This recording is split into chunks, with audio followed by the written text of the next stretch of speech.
వికారాబాద్ జిల్లా కల్కచెర్ల మండలంలో Nuzvid seeds mega field visit నిర్వహించింది. ఎన్పీ 9153 పుష్కర్ విత్తనం పనితీరును నూజివీడు సీడ్స్ పరిచయం చేసింది. ఖరీఫ్, రబీ రెండు సీజన్లకు అనుకూలమైన దొడ్డు రకమని నూజివీడు సీడ్స్ ప్రతినిధి తెలిపారు. తెగుళ్లను సమర్థవంతంగా తట్టుకునే సామర్థ్యం కలిగి ఉంటుందని, ఎకరానికి 40 నుంచి 45 బస్తాల దిగుబడి కూడా వస్తుందని తెలిపారు.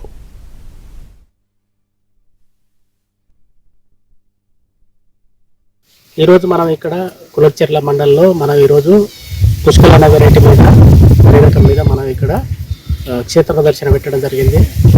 రైతు 450 మందితోటి కలిసి ఈ మండలం మొత్తం కవర్ చేసి రైతులని ఇక్కడ మనం సమావేశం జరపడం జరిగింది.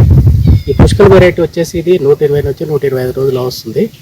పుష్కల అనే రకంలో చాలా తెగులు బాగా తక్కువగా ఉంటుంది, కంకి కూడా చాలా పెద్దగా ఉంటుంది. ఈ వరి రకం వచ్చేసి వజన్ బాగుంటుంది, ఇట్లా కూడా మంచి డిమాండ్ తోటి అమ్ముతుంది.